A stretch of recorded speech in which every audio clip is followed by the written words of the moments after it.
मुस्लिम league के सदर नवाज शरीफ ने पाकिस्तान तहरीक इंसाफ पर तनकीद करते हुए कहा है कि करप्शन, माशी तबाही, महंगाई और बदतमीजी तब्दीली की सौगातें थी। सियासत में गंद डालकर इसे तबाह किया गया। बदतहजीबी, बदतमीजी, बुग़्ज़ और इंतकाम को सियासत बना दिया गया।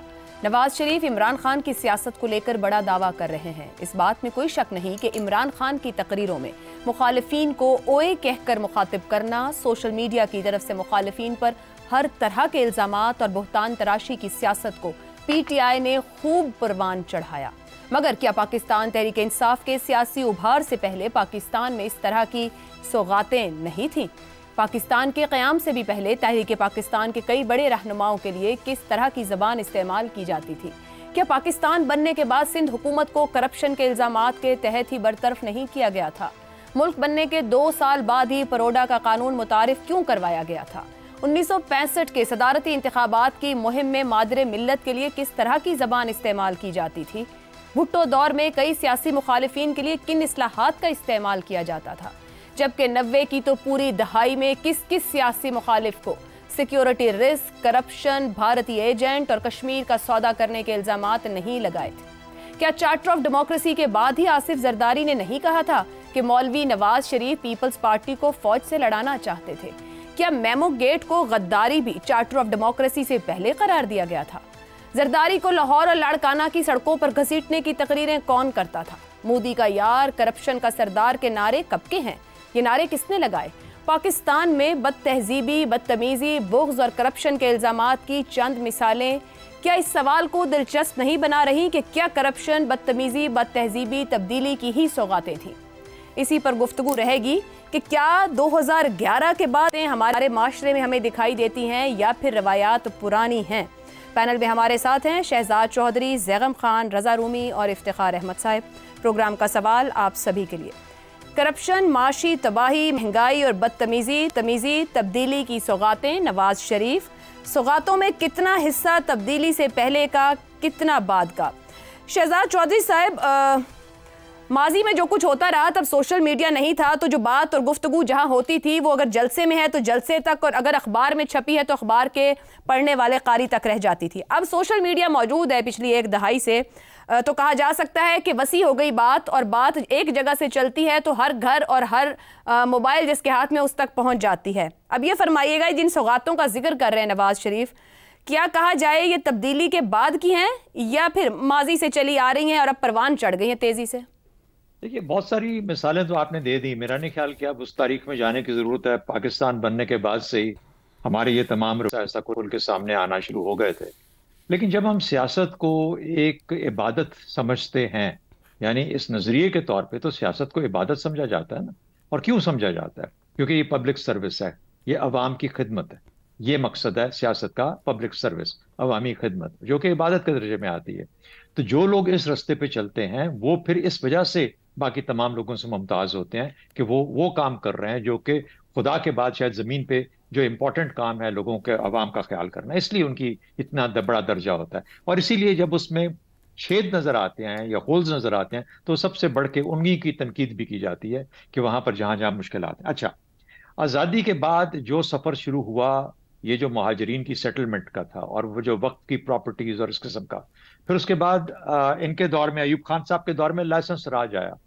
उस जमाने में लाइसेंस मिलना बहुत बड़ी बात होती थी। इंडस्ट्री लगा सकते थे, बाकी मामला लाइसेंस के थ्रू, तो वो सियासी तौर पे, रिश्वत के तौर पे इस्तेमाल करते थे। फिर उसके बाद जुल्फिकार अली भुट्टो साहब के जमाने में क्या हुआ कि परमिट्स दिए जाने लगे कि गैस की, फलाना, पेट्रोल पंप के लिए ये परमिट्स, उससे आप सियासी अपने मकासद हासिल करते थे। जुबान भी आहिस्ता आहिस्ता खुलनी शुरू हो गई जुल्फिकार अली भुट्टो साहब के जमाने में। और गो कि उस वक्त का माहौल और पाकिस्तान का जो मुहावरा था, पाकिस्तानियों का गुफ्तगू का मुहावरा, सियासत का मुहावरा, जो प्रिंट जर्नलिज्म के अंदर था, जो जुबान इस्तेमाल की जाती थी, वो ऐसी थी कि उसको कंट्रोल में रखा जा सकता था, और किया गया उस तरीके से। लेकिन इसमें कोई शक नहीं कि हमारा मुहावरा एज पाकिस्तानी, एज अ कौम, जब खराब हुआ है तो 2018 के बाद से ज्यादा खराब हुआ है। हमारे मुहावरे में जो गिरावट आई है वो 2018 के बाद से आई है। उसमें सोशल मीडिया का काम भी आप कह सकते हैं। उसमें वो एक एग्रेशन जो कि शो की गई 2018 या 17 या 16 में, उससे पहले के जो मामला थे, 14 समझ लीजिए, 14 के बाद से, तो ये वो जुबान थी, ये वो तरीके थे जिसकी वजह से पाकिस्तानियों का मुहावरा। अब आजकल बहुत सारी ऐसी चीजें, हमारी सियासी शख्सियात, हमारे एमएनएज वो अल्फाज बोलते हैं जो कि हमारे मेन स्ट्रीम मीडिया में भी कभी कभार सामने आ जाते हैं, और सर शर्म से झुक जाता है जब उस किस्म के अल्फाज इस्तेमाल किए जाते हैं। उनको मजाक के तौर पर लिया जाता है, लेकिन हकीकतन कम से कम मेरा सर जरूर शर्म से झुकता है। तो जहां तक करप्शन का मामला है, ये तो हम पहले दिन से ही साथ लेके चले हैं, अब तो ये नॉर्मलाइज हो गया है। किसी ने ये सवाल किया कि जो 190 मिलियन पाउंड जिसका कितना बड़ा शोर है, ये पहुंचे कैसे वहां पे, ये किस तरीके से चले गए, या ये कि अब ये मनी लॉन्ड्रिंग एक एक्सेप्टेड चीज है, इससे कोई फर्क नहीं पड़ता। फिर पनामा पेपर्स का मामला आया, पनामा पेपर्स के बहुत सारे लोग थे, सिर्फ एक नवाज शरीफ नहीं थे उसके ऊपर, वो तब उसका मामला कहां तक पहुंचे, क्यों उनको हल नहीं किया गया। अशराफिया का वो एक ग्रोह बन गया जिसने कि एक दूसरे की तमाम इस किस्म की चीजों को ऐसा ऐसा, जिसे हमें कहते हैं कि अब सोशली एक्सेप्टेबल हो गई ये तमाम चीजें। आपके पास पैसा है, अगर आप पैसा नहीं बनाते तो आपको कहा जाता है आप बेवकूफ है। एक जमाना था जब आप रिश्वत, अगर आपको एक घर रिश्वत लेने वाला होता था, वहां रिश्ता कोई नहीं किया करता था। ये पाकिस्तानी की कहानी है, हमारे अपने जमाने की देखी हुई कहानी है। तो इस तरीके से ये मामलात, इतनी गिरावट, इखलाकी गिरावट आई, वो इखलाकियात जिसका बुनियाद असल में ताकत आप क्यों हासिल करना चाहते थे, इसलिए ताकि आप इखलाकी तौर पे एक खिदमत का मामला कर सकें, लेकिन ये चीजें नहीं हुई और वहां से वहां पहुंच गए। जहां तक बाकी आपकी दो चीजें हैं, माशी तबाही पॉलिसियों का और फील्ड पॉलिसीज का तसलसल है। हमने हमेशा ग्रोथ उस वक्त शुरू की जब हमें ग्रोथ जो थी ये इम्प्रोवाइज ग्रोथ थी, ये जेन्युइन हमारी ऑर्गेनिक ग्रोथ नहीं थी। हमने उस ग्रोथ की तरफ ध्यान नहीं दिया। जब हुई, जिस जमाने में हुई वो हमें नजर आता है 60s का जमाना ऐसा था, लेकिन उसके बाद गलती दर गलती दर गलती, जिसके ऊपर एक चीज और याद रखिए कि एक जमाना था 90 की दहाई के अंदर जब ये कहा गया कि अगर शरीफों का मुकाबला करना है तो आपको पैसा बनाना पड़ेगा। ये भी बात उस वक्त हुई, 10% की इस्तेलाह आई। तो कहने का मतलब है कि हमारी लीडरशिप जो है, जो कि मजबूरी तौर पर आज एग्जिस्ट करती है, ये गलतियां पॉलिसी के अंदर, अपनी सोच के अंदर, अपने जिसे कहते हैं कि रूल ऑफ लॉ ना होने की वजह से, अपने आप को एंटाइटल्ड समझते हुए, वो तमाम चीजें उन्होंने की जिसकी वजह से पाकिस्तानी मुआशरा आज वहां खड़ा है, जिसकी वजह से आपको ये सवाल करना पड़ गया। शहजाद साहब, मैं मुख्तसरन इसे कह सकती हूँ कि गलत रवायात को, चाहे वो करप्शन थी, चाहे हमारी पॉलिसीज में तसलसल नहीं, बदतमीजी बदतहजीबी, हमारी इसी पॉलिटिकल लॉट ने परवान भी चढ़ाया, डिस्करेज करने के बजाय इसको आगे जाने का रास्ता बनाया। कहूंगा कि देखिए, मुआशी तबाही जो है ना, उसको पॉलिसीज के साथ आज भी हम रिकवर कर सकते हैं, लेकिन ये जो इखलाकी गिरावट है जो हमारे मुआशरे में है, जो हमारे मुहावरे में है, जो हमारे सियासी मुहावरे में है, इसके लिए तो अब जैसे पूरे के पूरे मुआशरे को तब्दील करना पड़ेगा। ये एहसास होना कि असल में ये कोई बुरी चीज है, ये जुबान जो हम इस्तेमाल करते हैं ये बुरी है, इसके लिए तो पता नहीं एक होलसेल चेंज है जो कि ऑब्वियसली इन 25 करोड़ आवाम के अंदर तो मुमकिन नहीं है। अब तो बच्चा समझता है कि ये जुबान अगर बोली जाएगी घरों के अंदर भी और गलियों के अंदर भी तो बिल्कुल बदतमीजी जो है ना, बदतमीजी का आंसर ये हम सब के अंदर बहुत ज्यादा बढ़ चुका है, फ्रस्ट्रेशन की वजह से, बाकी मामला की वजह से। और मेरा ख्याल है कि लीडरशिप को कहीं ना कहीं पे कोई अच्छा सा एक ऐसा लीडर एक दो आने चाहिए, मिराज खालिद साहब जैसे, या हमारे जो वजीर आजम थे जिनको बदकिस्मती से ज़ियाउल हक साहब ने उतार दिया, यानी इस किस्म के, यानी वो लोग जो कि एक नफीस लोग और अच्छी तबीयत और अच्छी आदत वाले अगर लीडरशिप में आए तो शायद पाकिस्तान के मामला बेहतर हो सकते हैं। इफ्तिखार साहब, पीटीआई ने सियासत में इल्जामात, बदतमीजी और बदतहजीबी की रवायत को फरोग दिया, इसमें कोई दो राय नहीं है कि चीज़ें बहुत तेज़ी से आगे बढ़ी और हाथ से जिस बात को बार बार शहजाद साहब इखलाकी गिरावट कह रहे हैं, वो तेज़ी से आपको माशरे के हाथ से अखलाकियात जाते दिखाई दिए। मगर इस रवायत को परवान चढ़ाने में नून लीग और पीपल्स पार्टी का भी क्या किरदार नहीं रहा? अगर वो चीज़ें होती ना 90 की दिहाई में जिस तरह की गुफ्तगू होती रही, या फिर 2008, 9, 10 ऑनवर्ड्स हम देखते रहे, जिस तरह माजी के सियासतदान करते रहे, कुछ चीज़ें एक्सेप्टेबल कर दी कि बाद के लोगों ने उन्हीं को उठाकर और आगे तक ले गए। नहीं, मैं नहीं इत्तेफाक करता आपके इस फ़िलासफ़ी से, मैं इत्तेफाक करता हूँ शहजाद साहब की फ़िलासफ़ी से कि 2018 के बाद जो गिरावट आई है इसका तो कोई कंपैरिजन है ही नहीं। मैं मानता हूँ कि माजी में जिसका हवाला आप दे रही हैं कि पीपल्स पार्टी और पाकिस्तान मुस्लिम लीग नून के दरमियान भी जब इख्तलाफ का इजहार किया गया तो उसमें कुछ ऐसे लफ्ज़ भी इस्तेमाल हुए जो असूली तौर पे इस्तेमाल नहीं एक दूसरे के ख़िलाफ़ करने चाहिए थे। इत्तेफाक करता हूँ मैं इस बात से, लेकिन शहजाद साहब ने जो बात कही है बड़ी इम्पॉर्टेंट है। आज हम वहाँ पहुँच गए हैं कि जिससे वापसी की उम्मीद वाकई मुझे भी नहीं नज़र आ रही कि कब तक मुमकिन होगा। हमारा आगाज़ ही गाली से हो रहा है।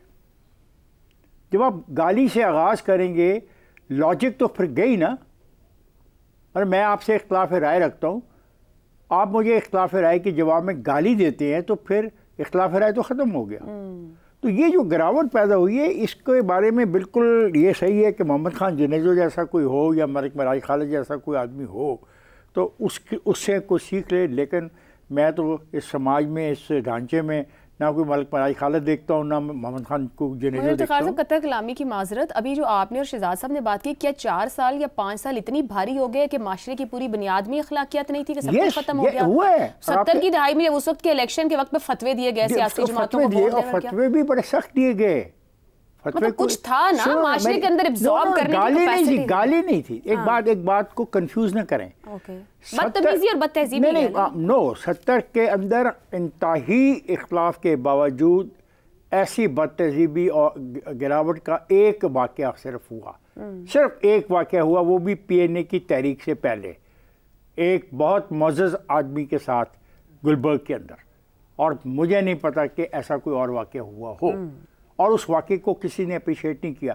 फिर बेनज़ीर के ख़िलाफ़ एक बहुत घटिया हरकत की गई तो उसको समाज ने और ढांचे ने पब्लिसाइज नहीं किया।